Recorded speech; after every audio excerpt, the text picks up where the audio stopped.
Welcome to my channel.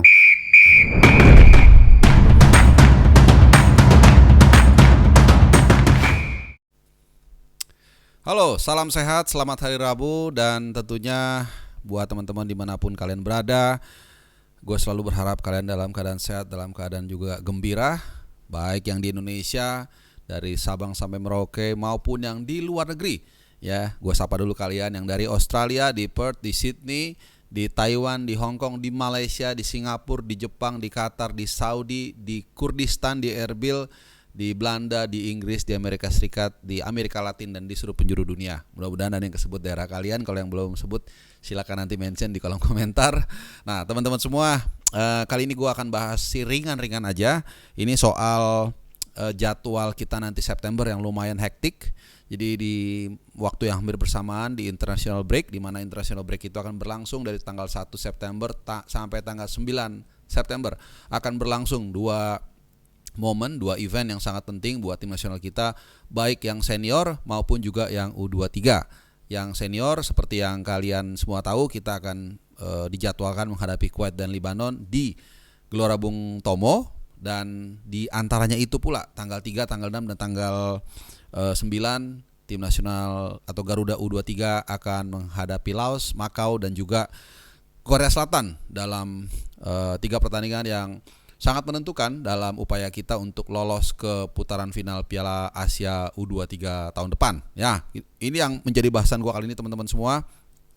Pertama tentu saja venue pertandingan. Kita semua tahu kita akan bermain di Surabaya di Gelora Bung Tomo untuk yang senior, sementara yang U23 itu akan mengambil tempat di Sidoarjo. Ya, ini nggak terlalu jauh lah seperti itu ya. Jadi Sidoarjo ini tempat Bandara Juanda. Nah, jadi nanti di saat yang bersamaan dalam waktu 9 hari itu nanti akan ada 5 pertandingan, teman-teman semua. Nah, beberapa kendala itu adalah PSSI ini sedang bingung untuk mengatur jadwal bagaimana supaya irisannya ini bisa pas. Karena dibilang pentingan mana, ya dua-duanya penting. Tapi pada akhirnya kalau harus milih salah satu, maka ya prioritasnya menurut gua adalah AFC U23. Ya, walaupun terdengar kesannya menyampingkan tim nasional senior, tapi faktanya kalau kita lihat dari segi situasi di lapangan, ya ini sangat fatal kalau sampai kita nggak lolos ke putaran final Piala Asia U23 musim depan ya, karena ini akan selalu dikaitkan dengan keberhasilan era sebelumnya, era Sintayong, di mana kita saat itu berhasil bahkan melaju ke semifinal. Ini adalah fakta yang mungkin agak sungkan untuk diungkapkan, tapi gue tahu betul apa yang ada di benak federasi, dan gue rasa juga kita sepakat ya. Maksudnya tim senior pun gak ada masalah, kita tetap serius dengan pemain yang ada, tapi U23 juga ya difokuskan juga. Nah, yang jadi masalah nih ada irisan di tengah yang bisa nggak dimain di dua-duanya. Itu 4 pemain: Ivar Jenner, Justin Hubner, kemudian Rafael Struijk, dan juga Marcelino Ferdinand. 4 pemain ini masuk kategori U23 dan tentunya dibutuhkan di dua event ini, baik di senior ya, walaupun ini pemanasan non Kuwait dan Lebanon, maupun juga untuk Garuda U23 dalam upaya kita untuk mengulangi sukses dua edisi berturut-turut untuk lolos ke putaran final Piala Asia U23. Nah, kemudian ngaturnya gimana?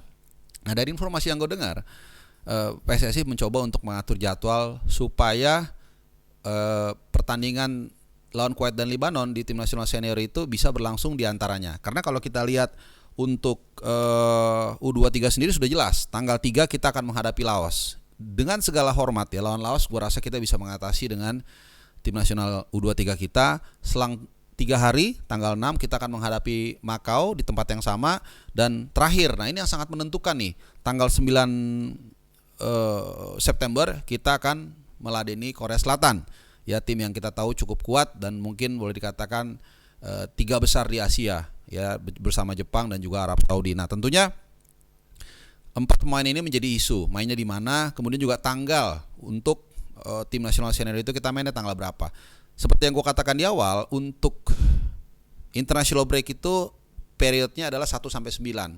Nah, apakah kita main tanggal 1? Mungkin enggak juga, karena terlalu mepet nanti sama pemain-pemain, terutama pemain diaspora kita. Kalau pemain Super League atau Liga 1 dulu ya, itu kan gampang, tinggal tarik rem tangan, tinggal Pak Ketum tinggal bilang ke Pak Ferry Paulus, tolong Pak ya jadwalnya dikendorkan atau seperti apa, itu bisa. Tapi kalau nggak mungkin kita merintahin Eredivisie atau Championship atau whatever lah, atau mungkin MLS untuk mengatur jadwalnya, ya nggak mungkin gitu. Jadi kita harus menyesuaikan juga. Jadi prediksi gua, kita ini akan main kemungkinan besar di kisaran tanggal 4 mungkin untuk pertandingan pertama. Mungkin lawan Kuwait dulu ya, lawan 4. Lalu kemudian tanggal 7, 5, 6, 7, selang 3 hari baru kita menghadapi Libanon. Jadi kira-kira seperti itu. Jadi kelang-kelang, apa ya bahasa Indonesianya, di antaranya. Jadi di antara tanggal 3, tanggal 6, tanggal 9 itu adalah AFC U23 qualifiers. Di antara itulah nanti tim nasional senior akan main. Nah, mungkin yang saat ini kenapa, nah ini juga menjadi alasan kenapa jadwal pertandingan detail dengan jamnya untuk senior belum keluar. Karena kalau yang U23 seperti yang gue katakan tadi sudah keluar, sudah firm. Karena apa? Itu tadi mencoba untuk mensinkronkan dengan U23 supaya bisa kompromis nih, seperti itu terkait dengan 4 pemain tadi. Dan tentunya kalau ini mau agak sedikit apa ya, oportunis gitu ya, 4 pemain tadi itu bisa dimainkan nanti di pertandingan pertama. Ya mungkin anggaplah mungkin kita main tanggal 2 atau tanggal 4 lawan Kuwait, mungkin bisa aja tuh Marcelino Ferdinand terutama dengan Justin Hapner dan juga Ivar Jenner atau Rafael Struijk, bisa aja dia main di pertandingan pertama di senior lawan Kuwait. Nah baru nanti dia bergabung bermain membantu pasukan Gerard Vandenberg di pertandingan penentu terakhir tanggal 9 September lawan Korea Selatan. Tapi masalahnya secara teknis apakah dimungkinkan? Karena pendaftarannya kan ini sedikit berbeda ya.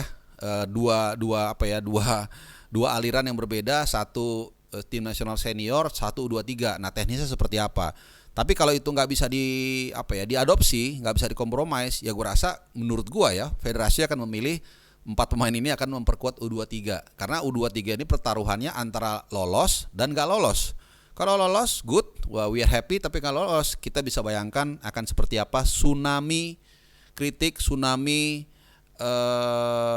kekecewaan dari masyarakat kalau sampai kita gagal untuk mendapatkan satu tiket ya. Sekedar informasi, di kualifikasi Piala Asia U23 ini ada 11 grup.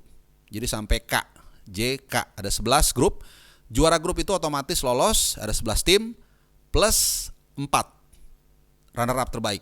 Nah, 11 grup itu kan ada runner up-nya, yang diambil cuma 4 tertinggi. Jadi total 15 tim, nanti plus tuan rumah 1 jadi 16. Nah, jadi ini nih situasi terakhir. Makanya gue jujur nunggu-nunggu ya, cari-cari info. Nih kenapa ya kalau belum keluar jadwal yang firm pertandingan friendly match tim nasional senior kita, karena kaitannya juga dengan akomodasi dan transportasi. Ini kan seperti biasa, CBH akan menemani kalian, akan langsung ke jantung palagan pertarungan tim nasional kita.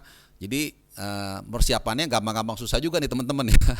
Jadi kalau kalian mungkin menikmati sajian dari channel Bung Harpa ini, di belakang ini juga ada tim, ada teman juga yang membantu untuk menyiapkan semuanya. Jadi kalau belum ada jadwalnya susah juga. Nah maka dari itu ternyata setelah gue cari informasi, setelah gue korek informasi, ternyata mereka mencoba untuk mengakomodir 2 event ini dengan baik. Ya kita berharap ya, walaupun kita mungkin banyak berseberangan, banyak oposisi, kita dukung PSSI untuk bisa mencari yang terbaik supaya tim nasional kita sukses ya, baik di level senior ya, 2 uji coba yang tentunya akan bermuara pada round 4 nanti kualifikasi Piala Dunia 2026 di Jeddah nanti di Arab, bagaimana kita nanti akan menghadapi tuan rumah Saudi Arabia tanggal 8, dan selang 74 jam 15 menit ya 3 hari lebih sedikit kita akan meladeni Irak di pertandingan kedua, di 2 pertandingan terpenting dalam sejarah kita. Tapi di saat yang sama juga kita berupaya untuk bisa meloloskan, mendukung juga pasukan Gerard Vandenberg tim nasional U23 ke putaran final Piala Asia U23 tentunya. Nah teman-teman semua,